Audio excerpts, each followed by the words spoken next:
आप गलत तथ्य रख रहे हैं। नमाज पढ़ने से दिक्कत नहीं है, सार्वजनिक स्थल पर नमाज पढ़ने से दिक्कत है। अब ऐसे तो कोई किसी मॉल में जाकर सत्यनारायण की कथा सुनने लगे। पहले भी जहां टाइम होता था नमाज लोग पढ़ लेते थे, कभी कोई दिक्कत इस देश में हुई ही नहीं किसी को। आज से थोड़ी हो रहा है।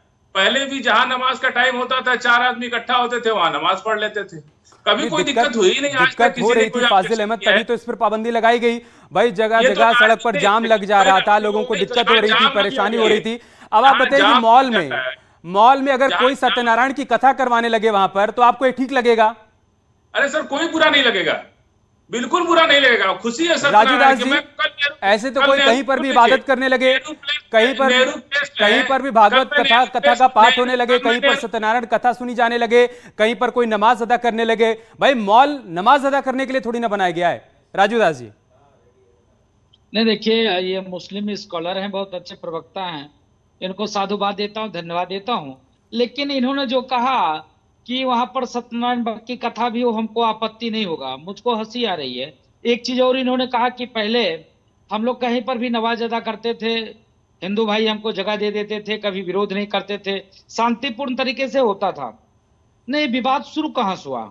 विवाद यहां से शुरू हुआ कि कभी हिंदू किसी भी चीज का विरोध नहीं किया।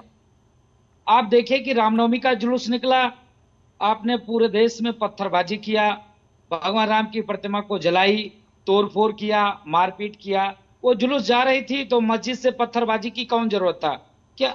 उसके बाद हनुमान जयंती का कार्यक्रम हुआ, उसमें भी पूरे देश में यही स्थिति बनी। तब से हिंदू जागरूक हो गया है।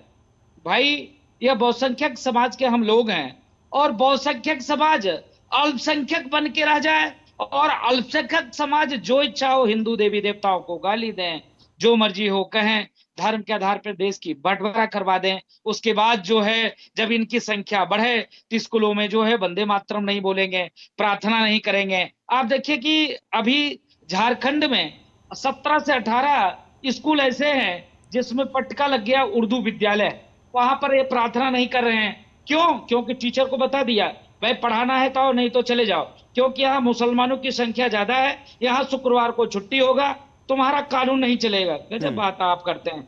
विषय बहुत गंभीर है, हल्का में नहीं है। विषय गंभीर यह है कि उत्तर प्रदेश के योगी जी के ऊपर मुझको विश्वास है, क्योंकि यहाँ कानून का राज चलता है।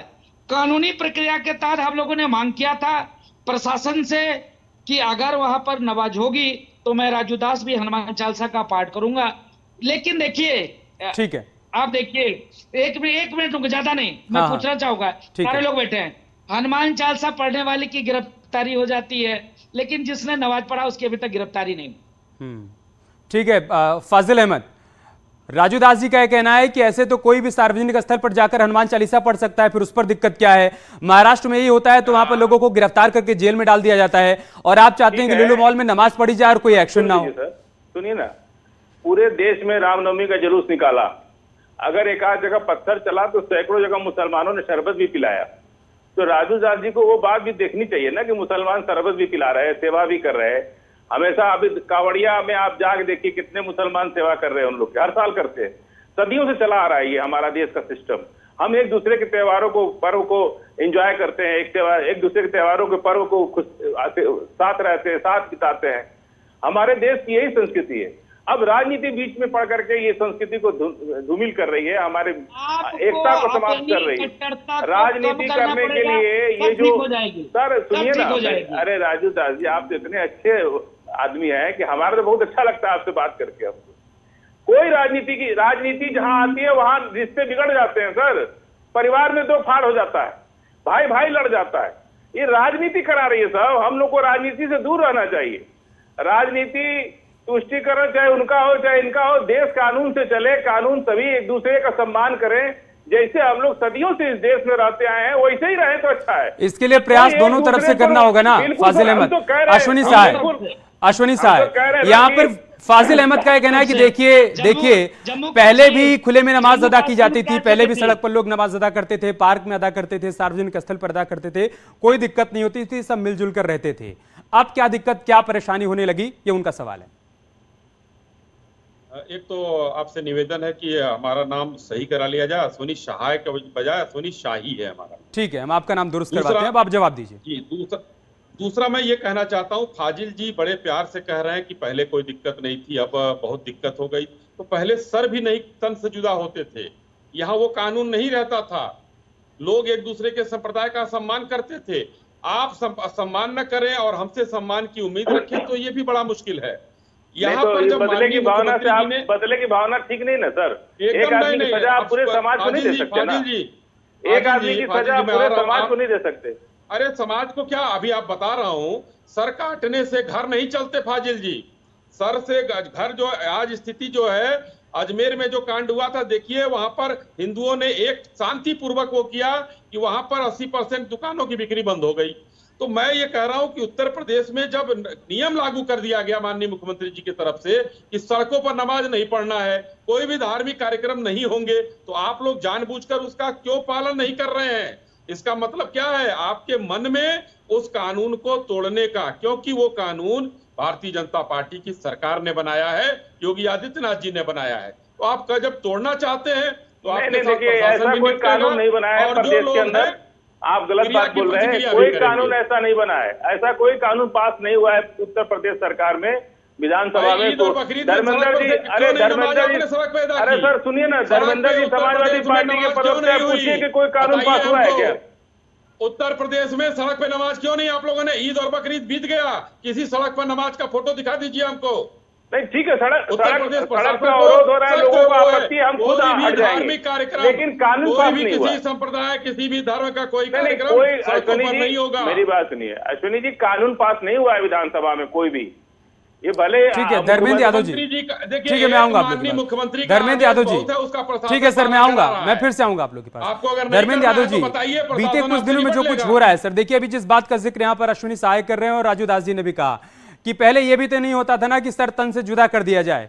भाई एक तरफ आप चाहते हैं कि अमन शांति रहे, एक तरफ आप अमन शांति का पैगाम देना चाहते हैं, और दूसरी तरफ आप चाहते हैं कि आपकी बात को इतनी प्रमुखता से सुना जाए कि बाकी सारी बातों को दरकिनार कर दिया जाए। नहीं सुना जाएगा तो आप सर तन से जुदा कर देंगे। तो मतलब दोनों बातें एक साथ नहीं हो सकती ना। या तो आप संविधान और कानून का पालन करिए, और अगर नहीं करते हैं तो फिर अपनी सुविधा के मुताबिक बयान मत दीजिए ना।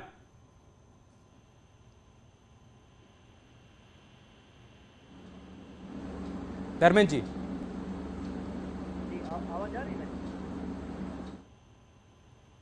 अच्छा धर्मेंद्र जी से हमारा संपर्क नहीं हो पा रहा है। राजू दास जी, जिस तरीके से बीते कुछ दिनों में घटनाएं देश के अलग अलग हिस्सों में सामने आई, चाहे उदयपुर की बात करें, हम महाराष्ट्र की बात करें, पालघर की बात करें, या फिर अभी उत्तर प्रदेश में हमने जुमे की नमाज के बाद जो कुछ देखा, कई शहरों में माहौल खराब हुआ, इसी बीच तमाम राजनेताओं के बयान भी सामने आए। क्या लोगों को उत्तर प्रदेश का अमन चैन पसंद नहीं आ रहा है, यहाँ का लॉ एंड ऑर्डर पसंद नहीं आ रहा है, जिसकी बार बार तारीफ होती है? कहा जाता है कितना बड़ा सूबा, 23-24 करोड़ की आबादी, और उसके बाद भी यहां पर सब कुछ शांतिपूर्ण तरीके से संपन्न हो जाता है। क्या कुछ लोगों को यह बात खटक रही है क्या? मानसिकता के लोग हैं, कुछ ऐसे विचारधारा के लोग हैं जिनको कभी ये पसंद नहीं आता कि उत्तर प्रदेश शांत रहे। अभी जब योगी जी की सरकार नहीं थी,